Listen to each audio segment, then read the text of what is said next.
I want to take you back to your childhood. I understand your parents got divorced when you were really young. Right. Maybe your parents might not have been around that much as you were growing up. Mm-hmm. How did that affect you? Yeah, I think it. First of all, I came from a family with a single mom. My dad was an alcoholic, and was never around. And when he did show up, you didn't want him around. You know what I mean?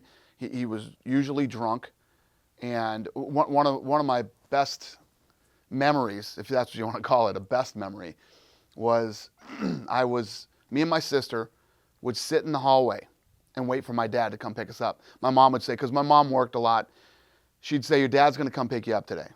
So we would sit on this bench and wait for my dad to come, and he'd never show up. So one day he shows up, drunk out of his mind, and he's taking us to the movies. That was a fun ride on the way from my house to the movies, okay?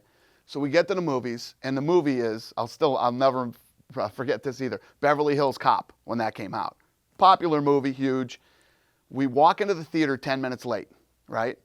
And the theater's packed. There's nowhere to sit. He screams out in the middle of the theater, we're going to have to start moving some people here.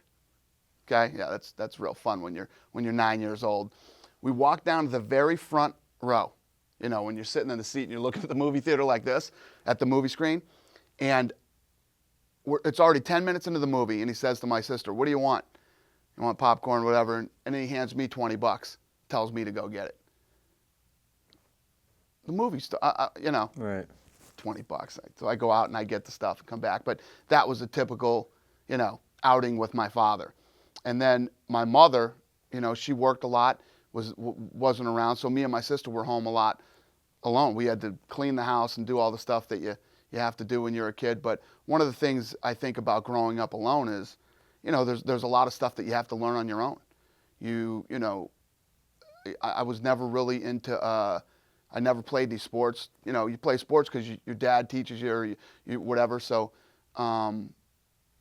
but I honestly wouldn't change one thing about the way that I grew up. In no way, shape, or form am I bitter or I sit around and complain about, oh, this, that, or the other thing.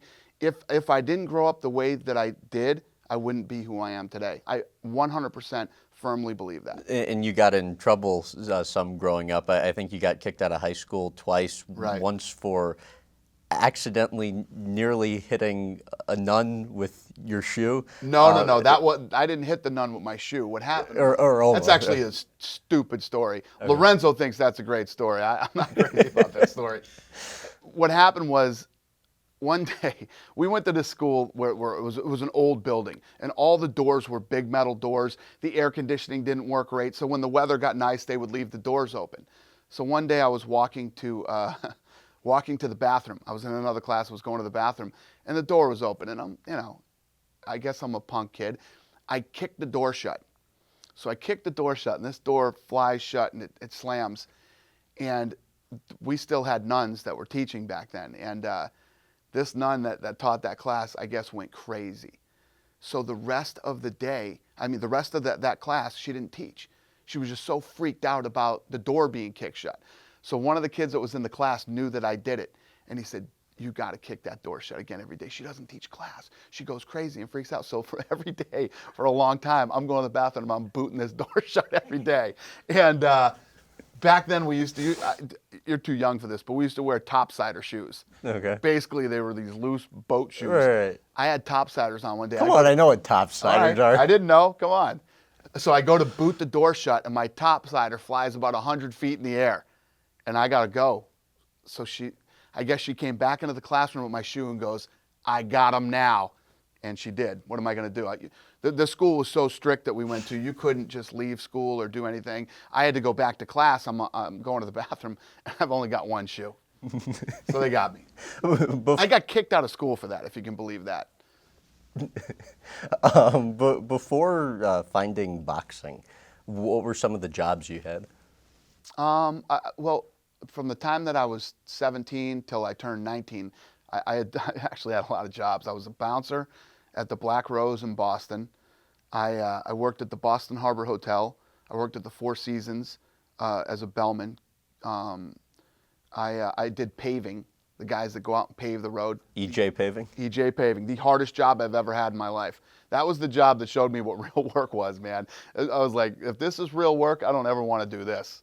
What else did I do? I think that's about it. Those were the 4 jobs I had over the, from the time I graduated high school when I was 17 till I turned 19 and said, I'm not working anymore. How do you get on Dana White's bad side? You get on my bad side by not being honest, not being a stand-up guy. I can deal with anybody as long as they're stand-up. And listen, and you've seen in the past, we all make mistakes. People are going to make mistakes. And when you make the mistakes, it's how you handle yourself after you make that mistake. Do you come clean? Are you honest? Do you say, listen, I messed up and I made a mistake. We're all humans, man. We're going to make mistakes. It's how you handle yourself after you make that mistake. You once said, quote, I'd say one of the best things about me is how aggressive I am, and it's also probably the worst. How so? It's true. I think the aggression has got us to where we are today, and the aggression has got me in some trouble sometimes too. In what ways? Many ways. I mean, I'm pretty much. I mean, aside from like the comment you make about somebody that's blown Yeah, well, up. that's it. I mean, aside from that. I mean, I'm so aggressive that it's great in certain aspects of your life and business, and other times you're a little too aggressive and you might. And I say whatever I want to say. I don't filter. I don't. Nobody. My PR people don't tell me what to say. I'm their biggest. I follow you on Twitter, their biggest nightmare. I'm their biggest nightmare. But it's really the way that this company has been built, and it just is what it is. I'm just one of these people that feels like, come on. I grew up, and so did you, and so did everybody in this room, and so did everybody watching. Watching these people come out with these canned statements, whether it was a guy in sports, a guy in business, they come out with a canned statement that 15 lawyers got together and wrote, and you know it. You know it when that guy's reading that paper and when he's saying it. You know what you get with me. If I said it, I mean it, and that's it. We're all adults here. And yes, I swear and things like that. So do you, and so do they when they're home. Who cares? I don't care. How would you describe your work ethic? My work ethic is different. I'm obviously one of the owners. Plus, I love this. I love it. It's what I would be. If this wasn't happening right now, I'd be in the fight business anyway. This is what I love to do. I made this decision when I was 19 years old. So it's kind of tough talking about my work ethic because for me, there's no days off. There's no holidays. I'm on the phone Christmas Day. What used to drive me crazy when we were building this company, we do deal a lot with entertainment. We're on television. We're in the pay-per-view business. And the list goes on and on. DVDs, you name it. We're in every bit of the entertainment business as anybody else in any other business. Around Christmas time, Hollywood shuts down from December 12th, and they don't come back till like a week after New Year. It used to drive me insane. It felt like you couldn't get anything done. So when these big major holidays come, all these other people that take holidays and they're on vacation, we don't. We keep right on cranking, keep working. We're on the phone every day. Christmas Day, I'm doing stuff. What do you do though when you've just worked and worked and worked and worked yourself to the point where you can't work anymore and need to just clear your mind? And I'm not talking about going gambling for an hour in the casino. I mean just like really clear your mind. What do you do?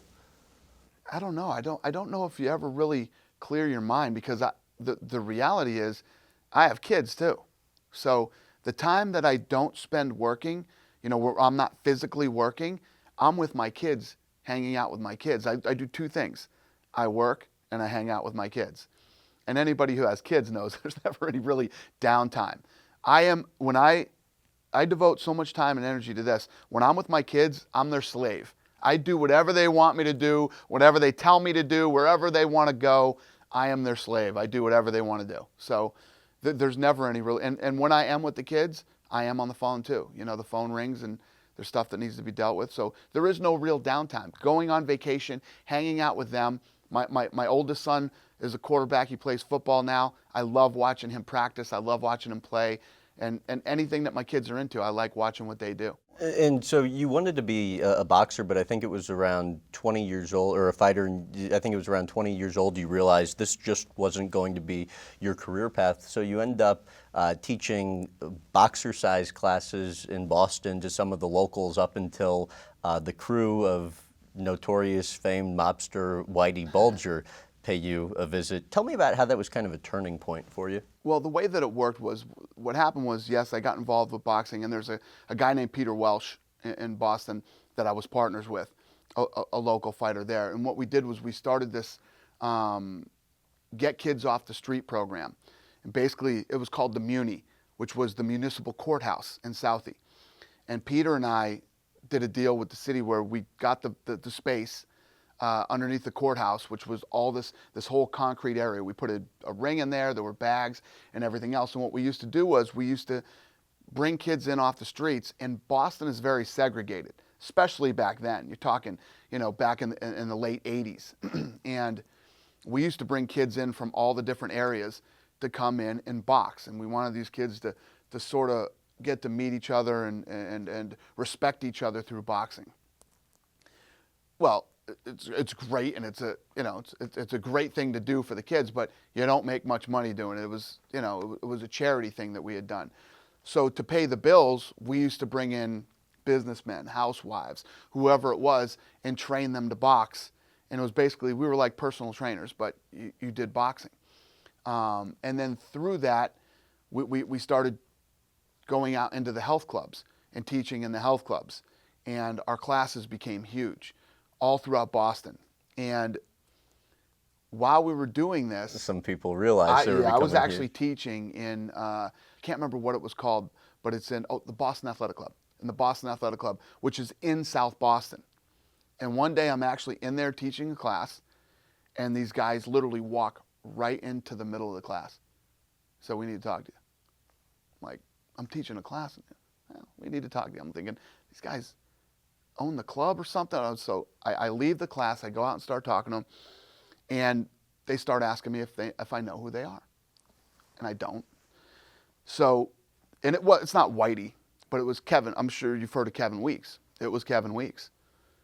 And that was it, man. They wanted some money. And they walked away that day, and I was thinking, man, I don't even want to know these guys. So, And you were somebody who was willing to pick a fight with somebody if need be, but this was kind of a whole other level. You'd have to be brain dead to pick a fight with these Right.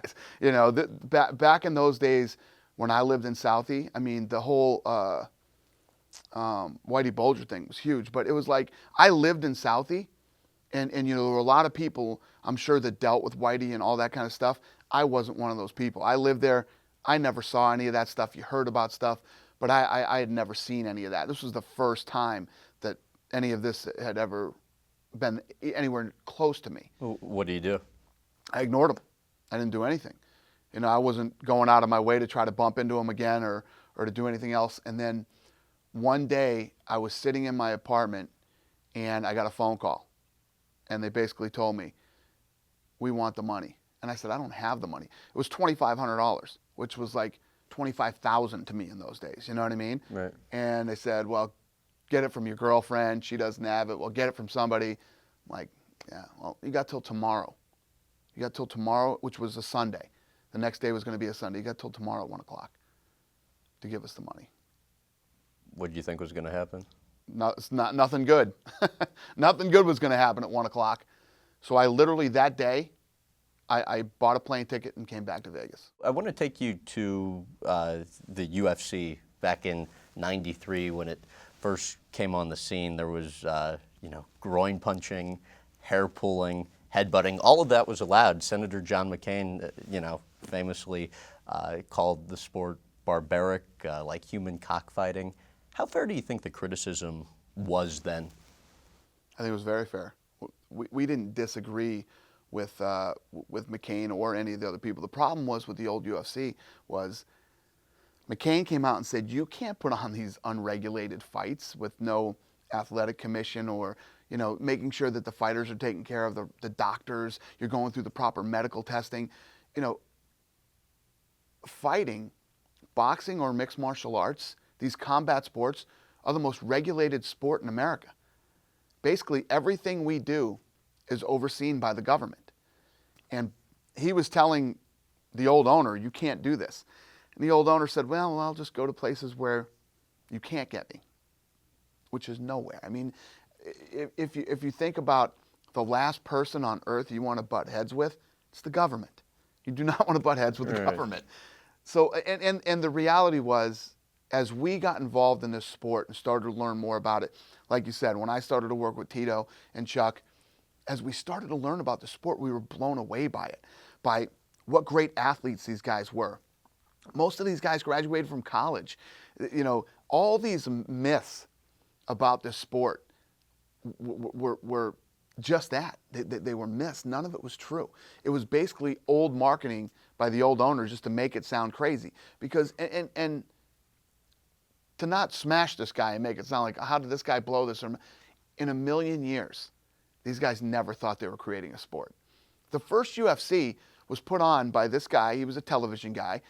And it was supposed to be, let's answer the age-old question of which fighting style is the best. Will a karate guy beat a kung fu guy? Will a wrestler beat a boxer? We'll put on this one-time pay-per-view, and we'll see how it goes. Well, they put on their first pay-per-view, and it was huge. It rivaled the WWE and big boxing events at the time. So, of course, they're going to do another one. So they did another and another and another.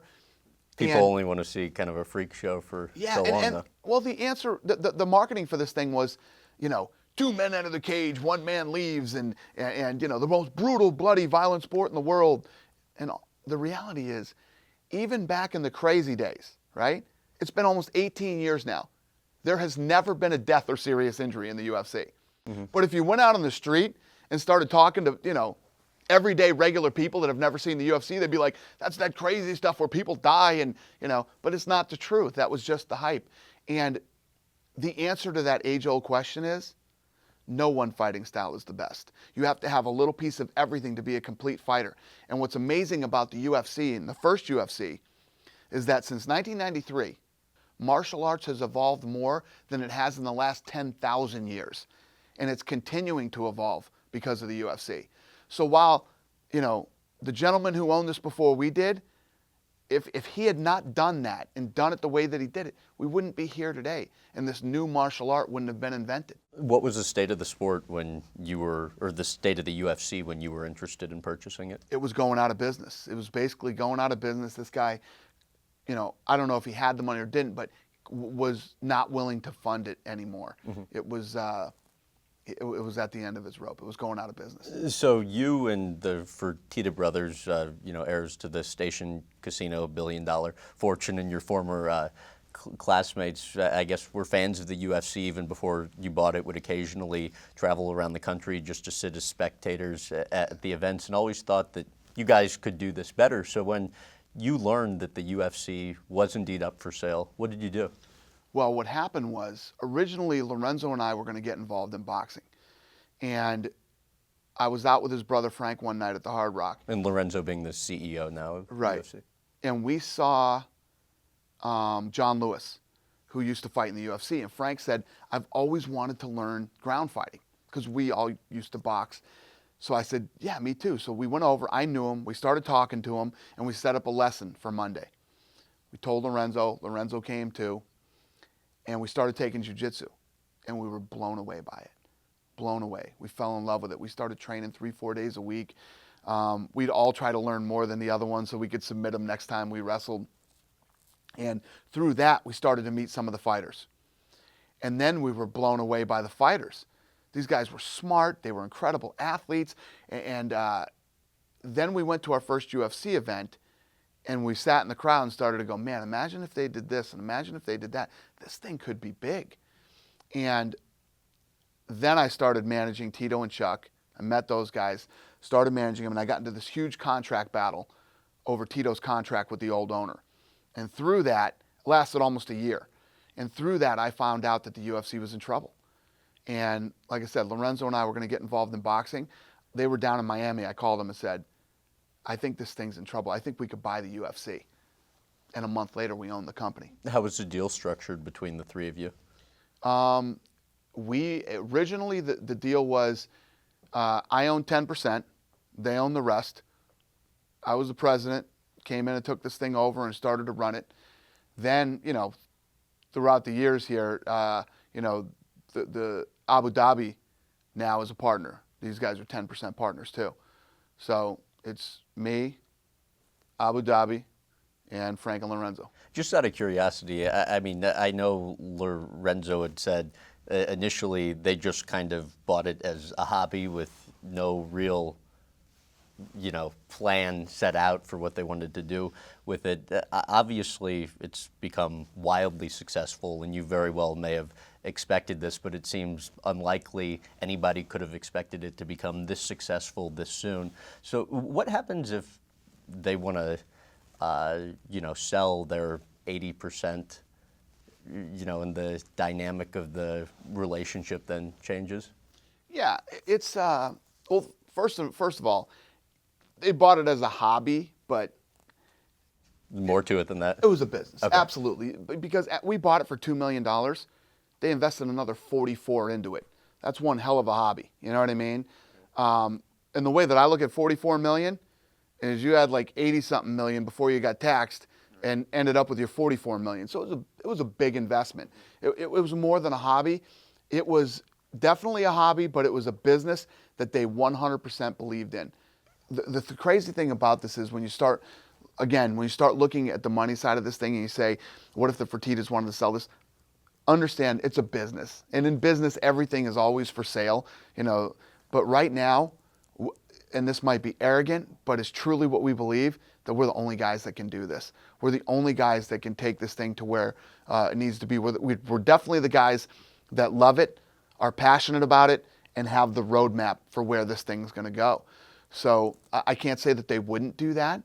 It could happen, and if it did, we'd see what happens. I mean, somebody else would come in and buy it, and maybe me and the Fertittas move on, or I just couldn't see myself. I don't know. I don't know if I could see myself doing it without them. Really? We got into this thing together, and we have an amazing work and friendship dynamic. I think about this. The one thing that's made this thing successful has been the relationship between me and the Fertittas. When things were going bad and you're $44 million in the hole and you're losing money, there's going to be some finger pointing. You know what I mean? Oh, you were the wrong guy. You didn't do this. You didn't do that. And never once did they do that and say, we're in the whole 44 million. We think you made a bunch of mistakes. Because I was the only guy over here in the early days. You know what I mean?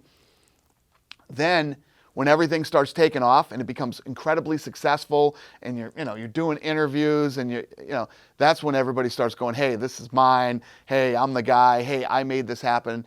And there's never been any of that either. There's never been me going back and going, I want more than my 10%. Any successful band, any successful business, you see it happen all the time. Great bands break up. Businesses fall apart because guys start fighting and arguing. Never happens with us. And one of the big reasons is, and I said it earlier, and it's the truth, I could care less about money. I don't care about money. I love this sport, I love this brand, and I love what we're doing. And I get up every day. And treat this thing like I own 100% of it. What was the lowest point of those early years for you? The lowest point was when Lorenzo called me and said, I can't keep funding this thing, man. I can't call my brother again to ask him to fund this thing. I need you to get out there and see what we can get for this thing. I started making calls all that day. And he called me back that night and I said, I don't know, man, 6, maybe 8 million. He said, all right, I'll call you tomorrow. He called me the next day and said, let's do it. Let's keep going. So, what was that night like for you? Number one, the thought of failing. Number two, the thought of I'm the one that came with this idea. I'm the one that wanted to do this. Mm-hmm. And now I just lost my friends 30-something million bucks. Because at that time, we were probably in 30 to 30-something million. Is there more pressure when you're at your lowest point, as you were 44 million in the hole, or when you're on top of the world? And I think it's all the same. We actually put a ton of pressure on ourselves. As successful as this thing gets, like when we signed the Fox deal, the first thing everybody started saying to me when we signed the Fox deal is, you did it. You're mainstream now. We're not mainstream, man. Don't start patting us on the back yet. We've been given the opportunity to go mainstream. Now's the time that we got to dig in and work harder than we ever did. You know, we got to deliver now. So we've been given the opportunity to go mainstream, and now it's up to us to take it and make it happen. And you said, quote, I spent the first 3 years yelling "F you" over the phone and telling people I was going to sue them. Oh yeah, it was an absolute What was war. going on?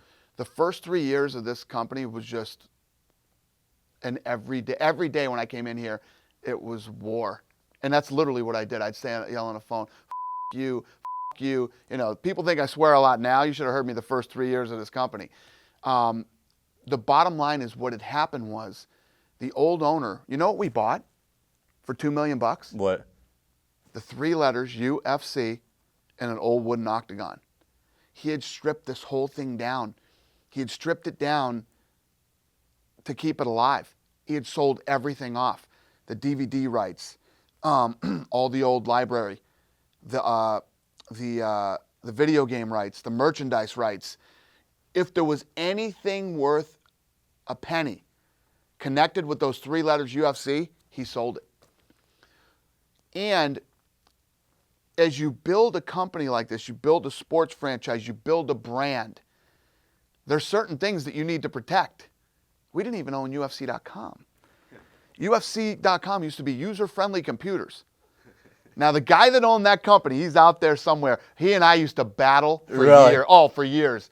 I'd call this guy and trying to get UFC.com and the numbers that he would come at me with. I'm sure he's pissed now. Oh, my sold God. it. Thank God we got it done before, you know, everything really took off. But this guy, we battled for you. Just stuff like that. You know, all the rights and the trademarks and all the things that you need to build a brand were gone. And I had to go out there and battle to try to get these things back. The other thing was, it had become where this guy hadn't defended anything. To have a brand worth value, you have to have trademarks and he hadn't defended any of that stuff. None of it. So I had to go out, not only and get all these rights back and try to get this stuff back into the company, but I had to go out and battle with the people who were stomping all over them. Right. You know what I mean? So it was, I got into this thing. Me, Frank, Lorenzo, all of us, we got into this thing going, this is going to be so much fun. We're going to be in the fight business. You know, we'll be friends with all the fighters. It'll be so cool. And we'll build this thing up. Everybody will make lots of money. You know, meaning we'll take care of all the fighters. Sure. These guys are going to be so happy being with us. And then you get into it and it's, you know, nothing is ever what you think it's going to be. So you met with the Nevada and New Jersey athletic commissions to create a set of unified rules that would be essentially accepted everywhere for the UFC and the sport. You know, went after mainstream sponsors. You met with the cable operators to get the UFC back on pay-per-view. How about the most challenging part of essentially trying to create a sport? Yeah, it was all challenging. Everything that you just said, it was all challenging. The hardest part was, you know, now when I pick up the phone and the UFC's calling, people want to answer. Back then, you have no idea. I mean, I had to fly to places and literally had to wait outside people's offices for them to come out and grab them because they wouldn't meet with me. You know, they didn't want anything to do with the UFC. They didn't even want to waste 5 minutes of their time to talk about the UFC or meet with me. So I'm not kidding you. I would literally go, for instance, and he hates when I tell this story, but it is what it is. Guy that used to run In Demand pay-per-view. Name is Marshall Zelaznik. And they would have these big conferences for cable conferences. And I would try to set up meetings with this guy, and he wouldn't meet with me. So I would go to these conferences, and I would look on the schedule and find out when he was getting out of his next thing, and I'd wait outside the door, and I'd start walking beside him. Dana White from the UFC, telling you right now, we got this idea, we're going to do this, we're going to do that. You got to give us a shot. And I just kept following this guy everywhere and terrorizing him. And we finally ended up getting our pay-per-view deal. But long story short, Marshall Zelaznik works here now. He's upstairs, actually, right now. Yeah, hates that story, but it's the truth. And you know, it was just stuff like that. It was one of the guys. When we started building this business, we've had a lot of people come out and compete with us. And you know, I don't say anything about any of them until they fire the first shot. The way that I look at it is, you just picked a fight with us, Now we're going to fight. And one of the companies that came out and started competing with us, Donald Trump was involved with. Donald Trump was one of the partners. Never through the whole thing did I say anything bad about Donald Trump. When we first bought this company, one of the other things that people probably don't think about that didn't want us was venues. Venues didn't want us. And Donald Trump was the first guy that gave us our shot. We did the Trump Taj Mahal. Our first 2 shows were there. And not only did he give us the shot at the Trump Taj Mahal, he showed up at the events. And then when we left the Trump Taj Mahal and we went out to the Meadowlands, we did a big event out at the Meadowlands. Not only did he show up at the event at the Meadowlands, he was one of the first guys there sitting in his seat to watch the prelims.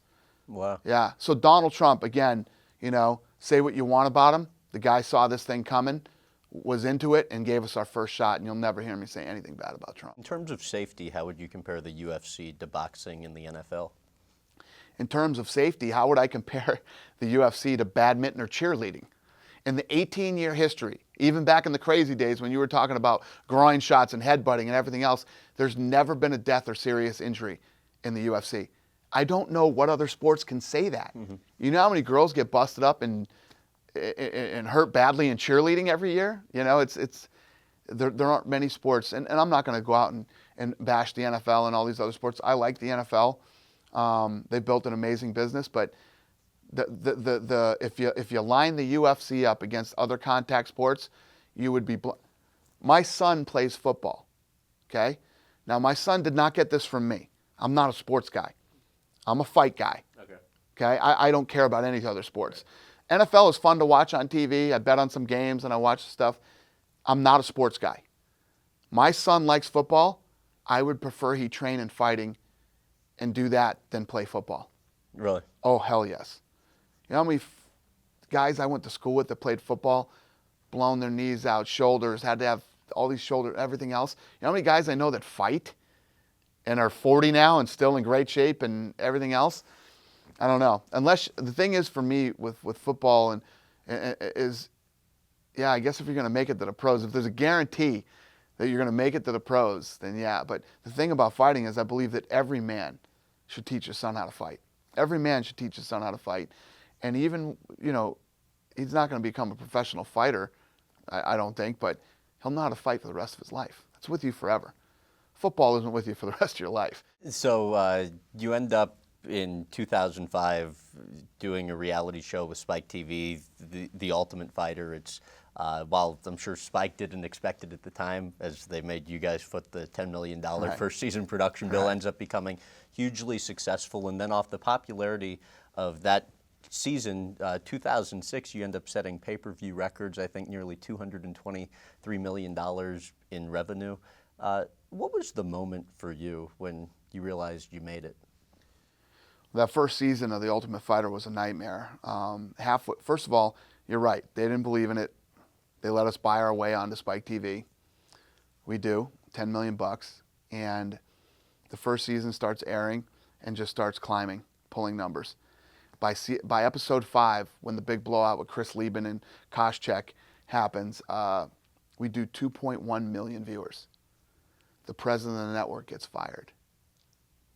Everything shuts down, man, meaning no contact with Spike TV whatsoever. So I'm freaking out. So I'm flying back and forth from New York to Vegas, New York to Vegas, New York to Vegas, trying to figure out what's going on. People are basically just hiding in their cubicles, hoping they're not next. And it literally went right down to the wire. The minute I knew was when Stephan Bonner and Forrest Griffin fought. When that fight ended, we knew we had something special. We knew it was a done deal. And you call that the most significant fight in UFC history, or at least you have before? It is, no doubt about it. And that night, not only did you feel it there and everybody felt it everywhere, the guys who were there from Spike TV literally took us out in the alley.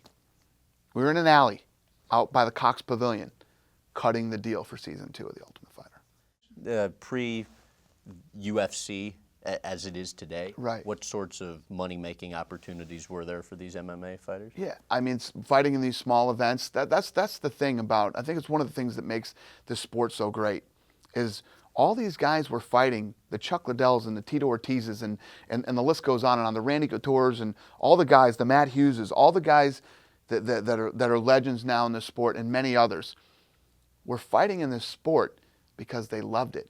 They were passionate about it. I mean, these guys were making $1,000, $1,500 a fight, stuff like that. So what were the opportunities? It was an opportunity to still stay a professional athlete, kind of, you know. The opportunities today are just like playing in the NFL or playing in the NBA or Major League Baseball. And I ask that question because, and I know you've answered this before, I'm going to phrase it a different way.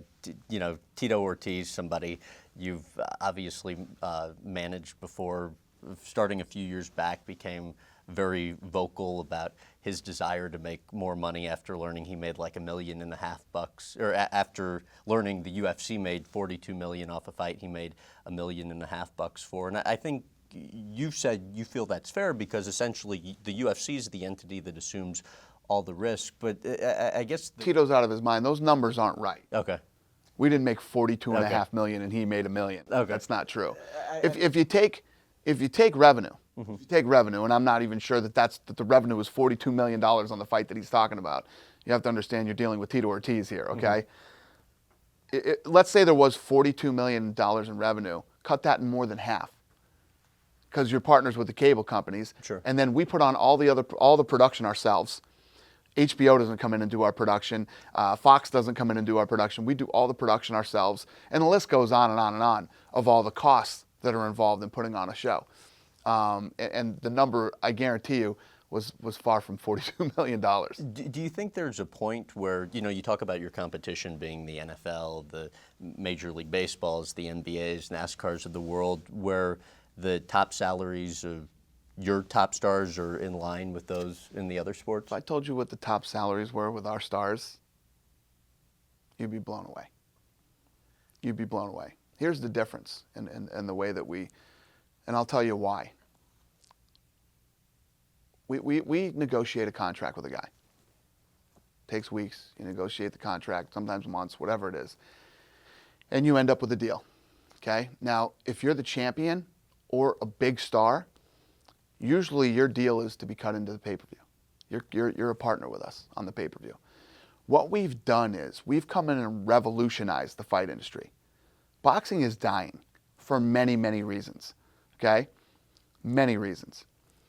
So we come in, we cut the deal with the guy. The guy ends up getting cut in on a piece of the pay-per-view.